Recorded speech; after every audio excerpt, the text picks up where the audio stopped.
Last news. Supreme Court intends to stay farm laws. Court slams center over overhandling of farmers' protest to announce verdict today.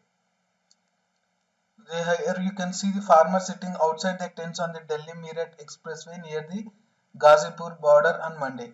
This is news from the Hindu.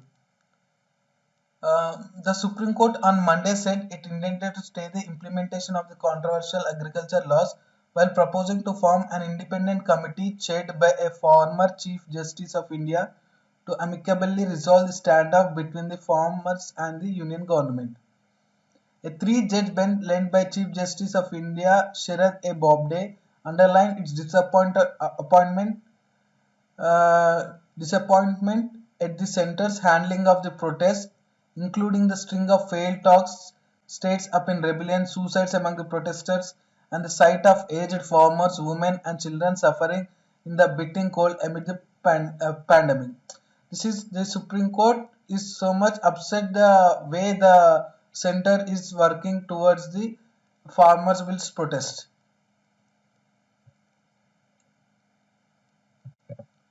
Next, rupees 1,364 crores given to wrong beneficiaries of PM Kisan. How the government's beneficiary schemes are mishandling, you can see by this news.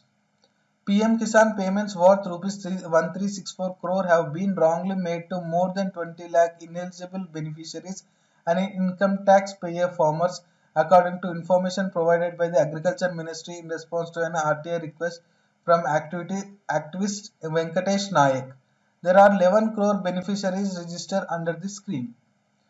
There are 20 lakh ineligible who are the income tax payer farmers are getting the PM Kisan beneficiary scheme.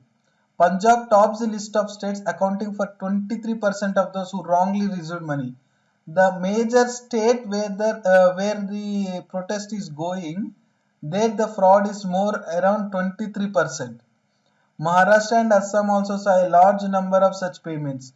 As the Hindu had reported, a number of state agriculture departments have been tasked with recovering the money wrongly paid. PM Kisan is the centre's flagship scheme to provide income support worth 6,000 a year to farming families. When it was launched just before the general election in 2009, it was meant to cover only small and marginal farmers who own less than 2 acres. Next, Centre orders 11 million doses of Covishield for the vaccination program. Government says it will pay for priority group.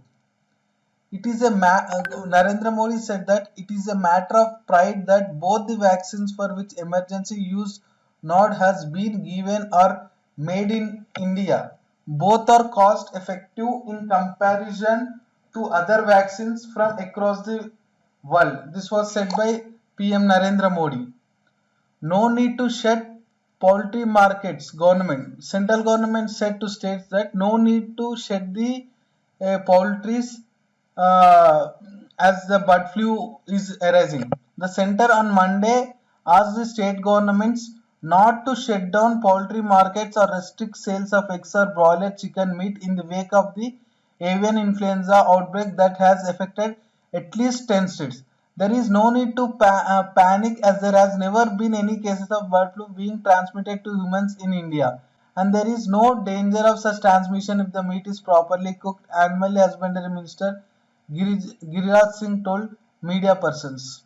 The central government said that no need to shut down the markets for bird flu is there, so no need. Still, it is not transmitting in India. There is no past record the transmitting to the humans.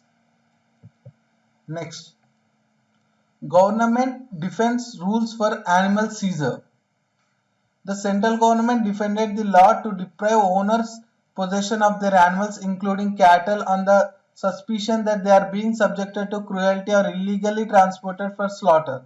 The Supreme Court had asked the centre to delete the Prevention of Cruelty to Animals, Care and Maintenance of Caged Property Animals Rules 2017. The rules were framed under the Prevention of Cruelty to Animals Act 1960. Today, last news is Here comes this smellycopter. Smellycopter. You can see in our thumbnail the image of smellycopter. Researchers at the University of Washington and the University of Maryland have developed an autonomous drone that uses live antenna from a moth to smell and avoid obstacles as it travels in the air. Smellycopter is a biohybrid order-guided autonomous pump-seized air vehicle. Smellycopter is a combination of the sensitivity of a biological organisms on a robotic platform where its motion can be controlled. The smellycopter uses antenna from the Manduca sexta hawk moth. Moths can use their antenna to sense chemical in the environment. Incorporating a live antenna from a moth as a sensor makes this drone tune and search in the rescue operations. It also helps navigate an area with unexploded devices. It was developed in association with Air Force Center of Excellence on Nature-Inspired Flight Technologies and Ideas (NIFTY). This is the last news for today. Thanks for watching. We will meet again tomorrow in our tomorrow current affairs. Thank you very much. Please share, subscribe, like, and you can give your suggestions through mail also, academy.kdg@gmail.com. Thank you very much.